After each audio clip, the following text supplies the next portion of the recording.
ये संसार की आकर्षण है, इन्हीं में तो दुनिया फंसी है, जकड़ी है, बंधी है। मनुष्य को कोई और जंजीर से नहीं बांधता है, न रस्सी से बांधता है। मनुष्य ममता और वासना की जंजीर से बंधा रहता है। बड़े बड़े सुभट सुखाई पछरवा हो, लोह जंजीर न रसरी बंधन, बड़े बड़े सुभट सुखाई पछरवा हो। बाली जब पहाड़ के अंदर कंदरा में घुसना प्रारंभ करता है, सुग्रीव से कहता है, सुग्रीव अगर 15 दिन में मैं वापस न लौटूं तो समझ लेना कि तुम्हारा भाई मारा जा चुका है।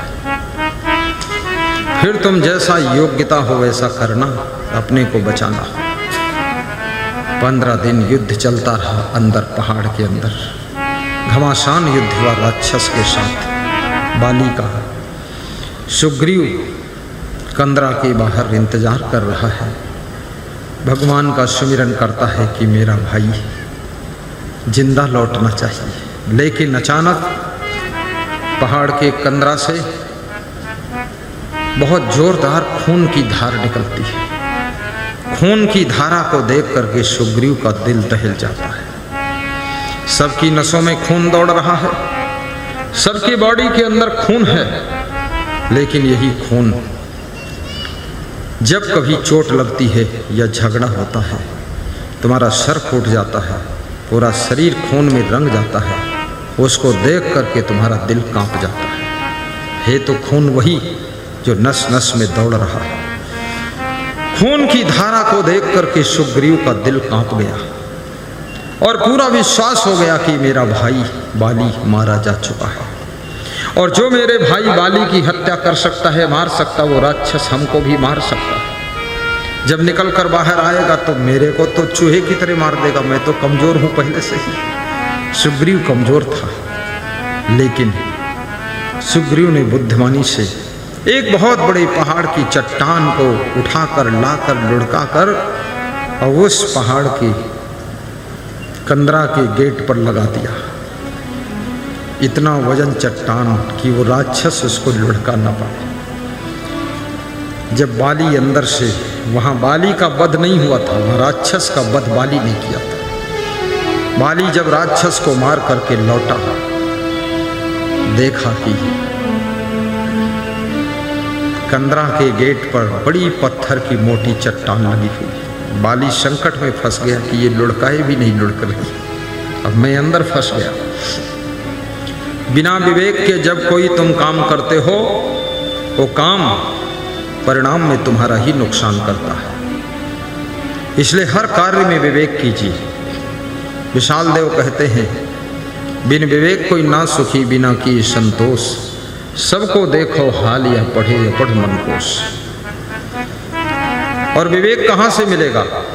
बिनु सत्संग विवेक न हो, बिना सत्संग के विवेक नहीं होगा। और जिसके पास में विवेक नहीं है, कितना ही बुद्धिमान हो, उसका हर कदम नुकसान में गिरता है, हर कदम पर वो फेल होता है।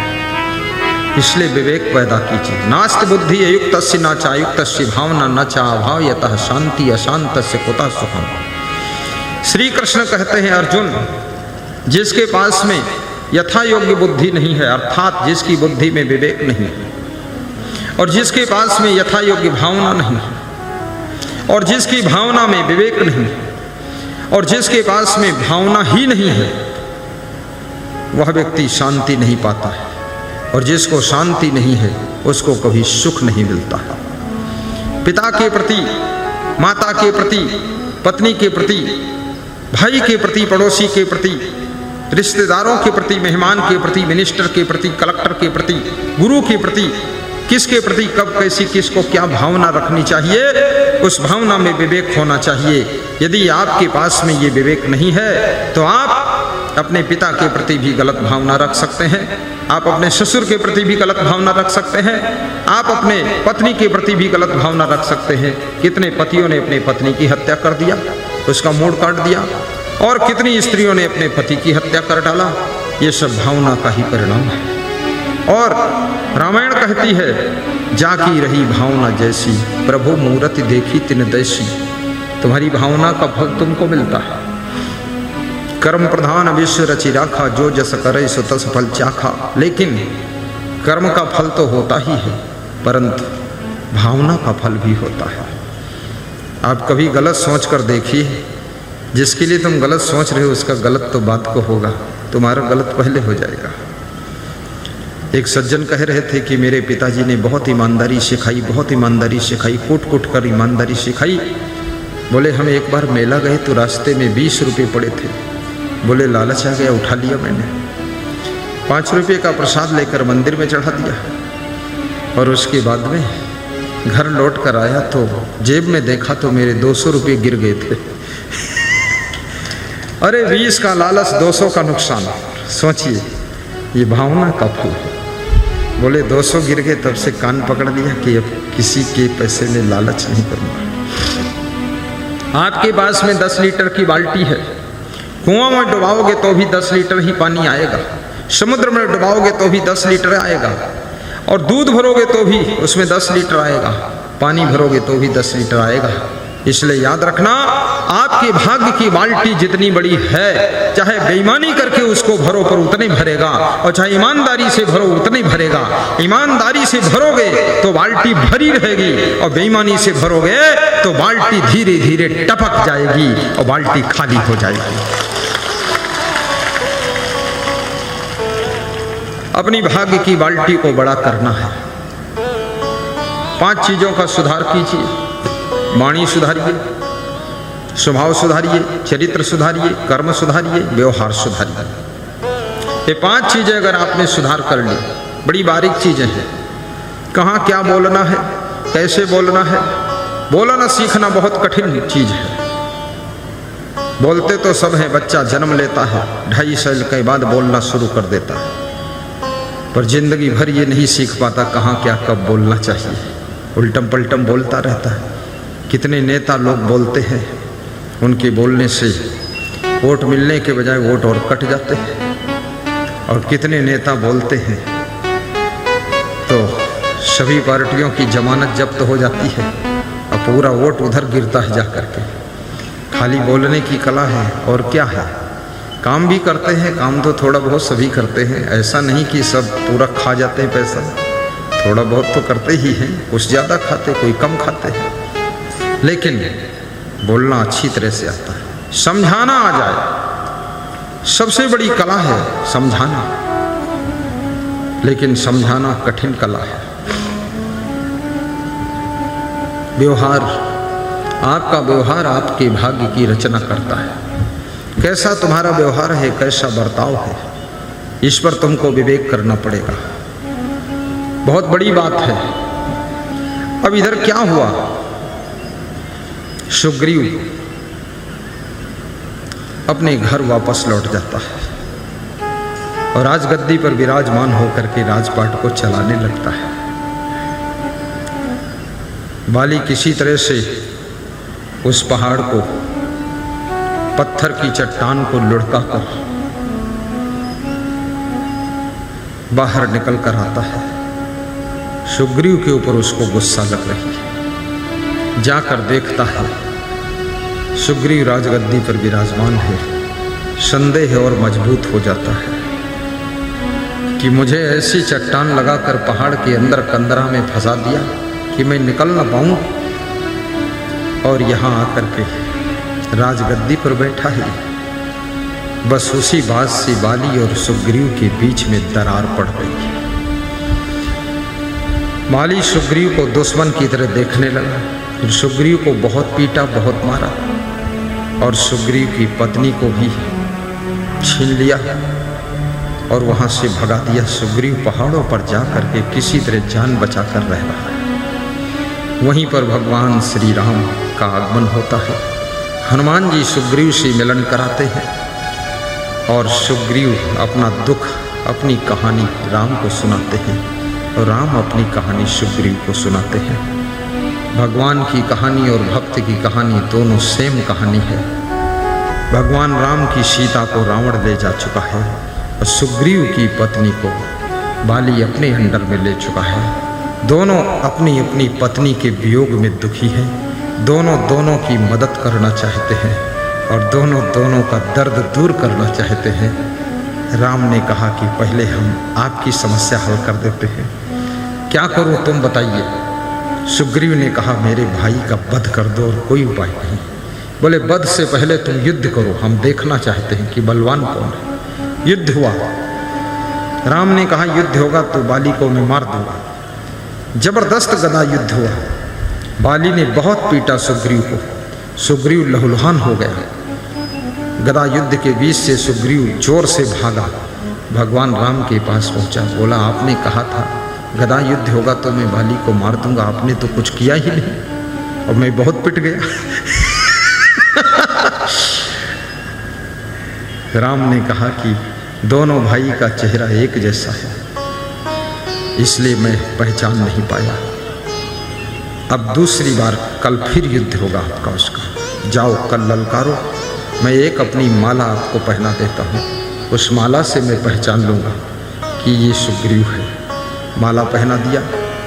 दूसरे दिन फिर सुग्रीव ने जाकर ललकारा और कहा भगवान आज धोखा मत देना, क्योंकि बाली की मार को मैं नहीं सह सकता हूँ। फिर युद्ध शुरू हुआ। बाली ने सुग्रीव को बहुत मारा। सुग्रीव तो मार ही नहीं पाया। सुग्रीव के मन में बहुत दुख हुआ। पूरी इच्छा हो गई कि भगवान मेरे भाई को मार दे तो ठीक है। तब राम ने एक बाण मारा। सुग्रीव का वध नहीं हुआ, लेकिन बाली का वध हो गया। सुग्रीव के मन को शांति मिल गई। सुग्रीव ने राम से पूछा कि आपने कल क्यों नहीं मारा था? आप तो भगवान हैं, आप सब जानते हैं, आप न पहचान पाए ऐसा हो ही नहीं सकता। बोले सुग्रीव कल तेरे मन में तेरे भाई के लिए थोड़ा मोह बचा था। आज जब दूसरे दिन तेरे भाई ने तेरे को खूब पीटा है, पूरा मोह खत्म हुआ है, तब मैंने मारा। अगर मोह के बीच में मार देता तो तेरा मोह मेरे ऊपर क्रोध बनकर उलट जाता है कि मेरे भाई की हत्या क्यों कर दिया था, इसलिए मैंने इतना जल्दी नहीं मारा था। जब बाली का वध हुआ, बाली की पत्नी तारा लाश पकड़ करके रो रही है। पति की मृत्यु जब होती है, हर पत्नी अपने पति की लाश को पकड़कर रोती है। सीना पीटती है, छाती पीटती है, सिर पीटती है, दहाड़ मारकर रोती है, क्योंकि उसकी जिंदगी का सहारा टूट गया है। हर व्यक्ति सहारा से जी रहा है। ऐसे बहुत कम लोग हैं जो किसी के मरने से दुखी ना हो। याद रखना, दुश्मन के मरने से तुमको दुख नहीं होता है। जिसके जिंदा रहने से तुम दुखी होते हो, उसके मरने से तुम फिर दुखी नहीं होते। और जिसके जिंदा रहने से तुमको सुख मिलता है, उसके मरने से तुम बहुत दुखी होते हो। तारा रो रही है। तारा की रुदन को सुन करके भगवान राम का दिल पिघल जाता है। याद रखना, नारी का रोना किसी भी पत्थर दिल को पिघला सकता है, क्योंकि नारियों के रोने का ढंग भी निराला होता है। ये ऐसे ढंग से रोती है, एक सेंटेंस कहती है, पूरा अध्याय मचाती है, और ऐसे ढंग से तड़प तड़प कर रोती है। पास में खड़ा हुआ वैराग्यवान संत भी लड़खड़ाने लग जाता है। इनका रोना कोई साधारण नहीं है, और ये केवल महिलाओं में ऐसी कला होती है। पुरुष उस तरह रो ही नहीं सकता, इसकी बॉडी के अंदर वो सिस्टम ही नहीं। ये रोना भी चाहे तो थोड़ा बहुत की काम करेगा, बस हो जाए।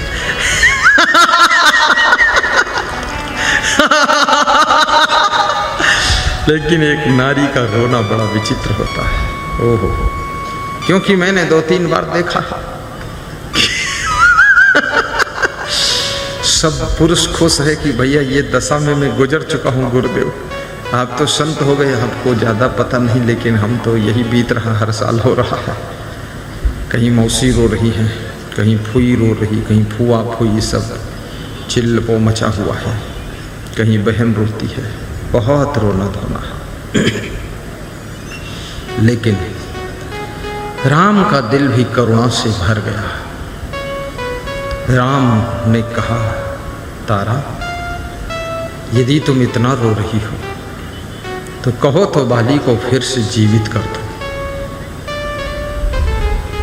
तारा ने कहा जीवित करना था तो मारा क्यों है?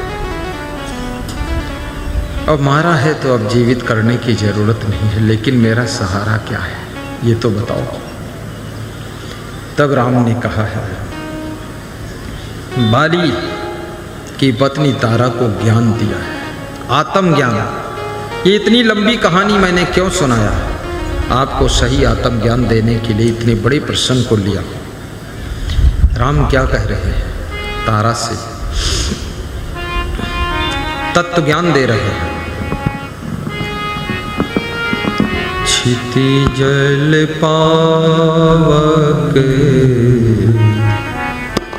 गगन शरीरा। गाइए। क्षिति जल पावक गगन शरीरा। पंच रचित या अधम शरीरा। शब्द पर ध्यान